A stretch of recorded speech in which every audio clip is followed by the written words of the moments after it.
Hey, real estate investors. Today, let's talk about the hot topic of what is happening in the market. Is it crashing? How are interest rates? And what to expect with real estate investing.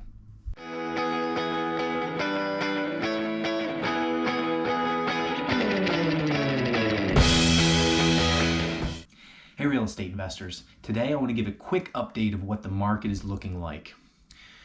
Fannie Mae and Freddie Mac have pushed out, or I should say Fannie Mae pushed out about 2 weeks ago, a new federally backed insured loans, what they're going to do here. So this is kind of going to get boring, but it does impact the real estate investing, and I think it's something you should know as a real estate investor. Number one is what they did is they came out because of the current administration is not really doing anything to curb inflation and curb inflation with that. So they're taking their own steps with what they are going to do with trying to curb that inflation. So what they're trying to do is this. Before, they used to say out of all the loans that is Fannie Mae backed, is they're going to federally insure them through the government at 13% of them are going to be federally insured for second investment properties, whether that be a second home or any rental real estate. So a second property, they're only going to insure up to 13% of them. So let's just say, for example, let's say a lender writes 1,000 loans and 13% of them, so they would back 130 of those loans as investment properties. And all that did and all that means is, doesn't mean that they're going to not loan to investment properties. It just means interest rates are going to be higher than before.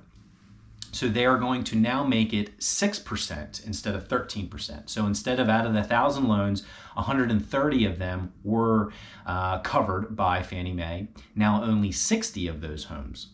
So what they're trying to do is slow the desire to have a second home or investment property.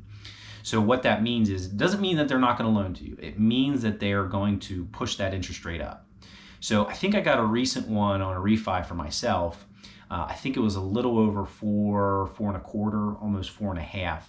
So we're almost seeing something where if it's in your personal name, now this may affect slightly the commercial loans, but it may not play into a huge factor, because if a lender is going to lend, it's going to be in their portfolio with their local bank. But if you're talking a Fannie Mae backed loan, they're going to increase that rate for the investment property. So this does affect you in a way if you're putting property in your personal name. So for example, you may start to see a rate of maybe about 1% higher. Now I'm just guessing there. Now that's what they're doing right now. Now if the government, or the administration, I should say, starts to look to somehow curb inflation in another way, and same with the Fed, they may try and do something there to try and curb inflation.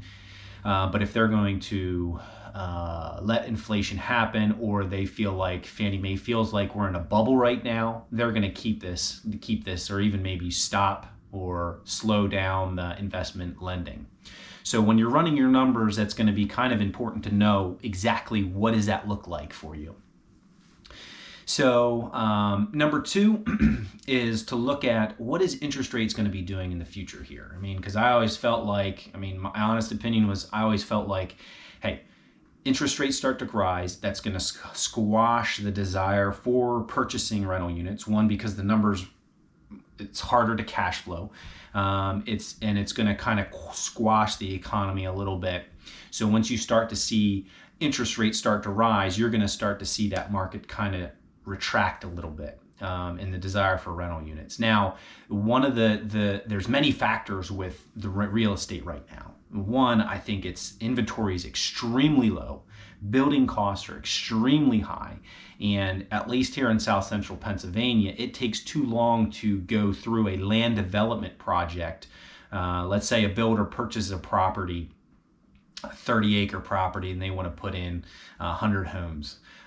So what it does is it takes almost 2 years from when they purchase that property to they actually can start digging for anything.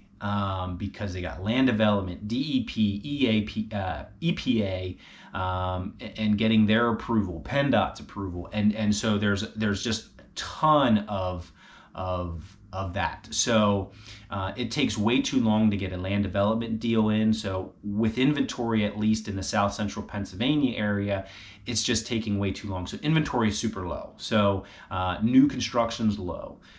So what we have here is just a lot of factors, and it's not just the interest rates, but that will kind of squash some of that. I do think prices will continue to climb. I don't think they're going to slow down anytime soon.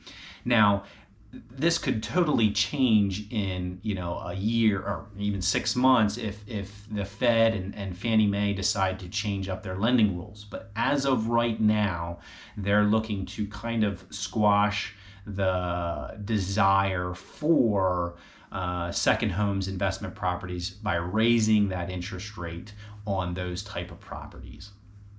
So number 2 to keep an eye on is kind of an eye to see where interest rates are going, and that is the bond market.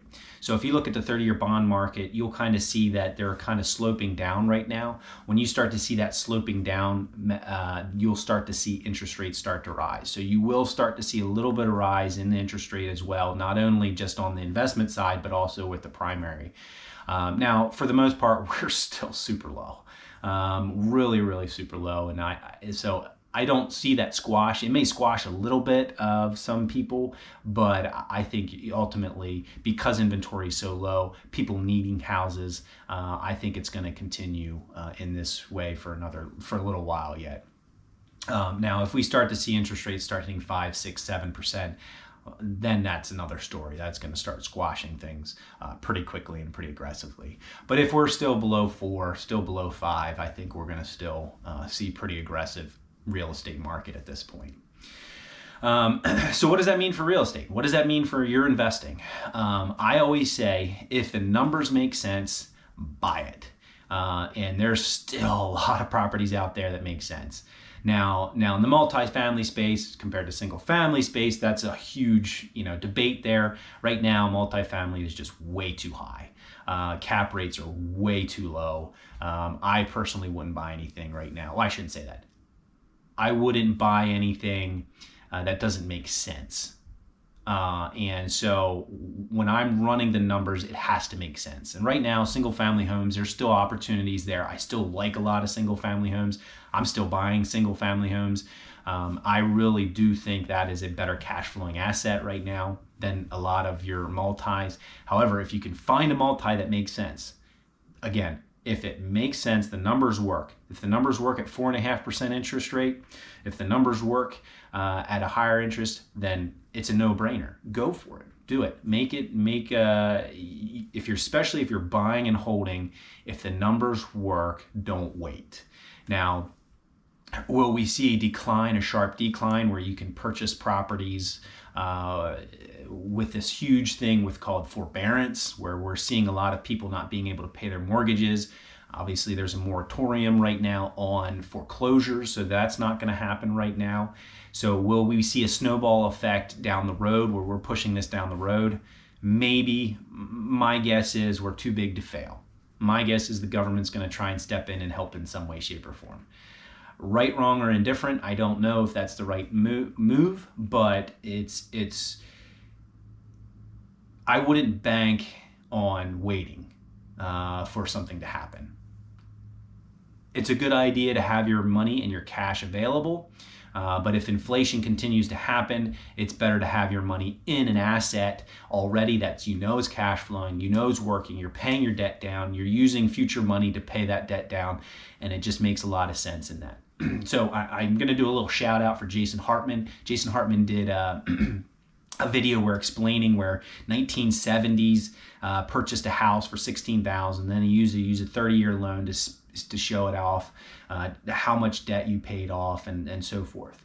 And it was amazing. That person, or that individual, or at least that example, showed that that person had a like 3.5% interest rate mortgage at that time, which was great at that time, but ended up paying a negative 1% on his money with inflation and everything. So if you're looking at it and using it, I think it's great to put your money, what money and cash you have, into an investment that makes sense and that will work for you. Because ultimately, the ultimate goal here is to cash flow, to build equity and build wealth through buying whole real estate.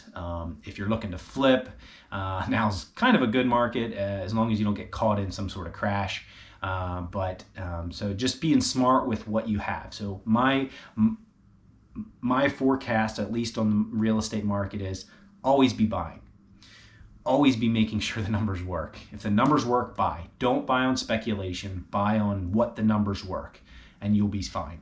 As soon as you start speculating, as soon as you start hoping for appreciation, now obviously we want appreciation, obviously we want all that, but as soon as you start speculating, now you're gambling, and now you're putting yourself at risk. Now, again, is it good to diversify? Yeah, if you have enough cash flowing assets that you're able to take a risk on something, it's worth it. But be smart with what your money is, and I think the real estate market is still going to be strong here in the next year. You may see start to slow down maybe this winter, but I think at least in the short future here, we're going to see a lot of in the spring market as well as summer market and fall market. I think we're going to still see a pretty heavy demand and a high seller's market right now. So if you're looking to buy, now's still the time. Don't give up. Make sure the numbers work and keep on investing.